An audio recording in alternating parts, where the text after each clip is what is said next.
Hi guys, అందరూ ఎలా ఉన్నారు? ఈరోజు వచ్చేసి పుదీనా టమాటా పచ్చడి ఎలా తయారు చేయాలన్నది చూసేద్దాం రండి. ముందుగా స్టవ్ వెలిగించుకుని నేనైతే ఒక మూకుడు పెట్టుకుని కొద్దిగా ఆయిల్ వేసుకుని ఎండుమిర్చి అయితే వేసుకుంటున్నానండి. ఈ డిపెండ్స్ ఆన్ స్పైసీ అనమాట. కొద్దిగా కలర్ చేంజ్ అయ్యాక నేనైతే ప్లేట్లో తీసేసుకున్నాను.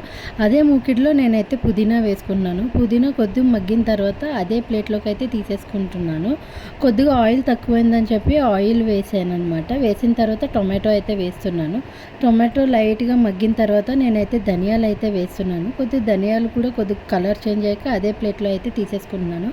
కొద్దిగా చల్లారిన తర్వాత నేనైతే మిక్సీ అయితే పట్టుకుంటున్నానండి. దాంట్లో అయితే నేను జీలకర్ర, చింతపండు, ఎల్లుల్లిపాయలు, ఉప్పు వేసి మిక్సీ అయితే పడుతున్నాను అనమాట. మిక్సీ పట్టిన తర్వాత అయితే అవుట్పుట్ ఇలా వచ్చింది. కొద్దిగా వాటర్ అయితే వేసుకుంటున్నాను. వాటర్ వేసుకుని నాకు ఇక్కడ సాల్ట్ తక్కువ అనిపించిందని కొద్దిగా సాల్ట్ వేసుకుని మళ్ళీ మిక్సీ పట్టాక ఇలా బౌల్లోకి అయితే తీసేసుకున్నాను. ఇక్కడైతే నేను తాలింపుకి అయితే ప్రిపేర్ చేస్తున్నాను. కొద్దిగా ఆయిల్ వేసుకుని జీలకర్ర, ఎల్లుల్లిపాయలు, అలాగే ఆవాలు, ఎండుమిర్చి, కరివేపాకు అయితే వేసుకున్నాను అనమాట. వేసుకుని పచ్చళ్ళు వేసుకోవాలి. అంతే. ఇంక వీడియో లైక్ చేసి సబ్స్క్రైబ్. బాయ్.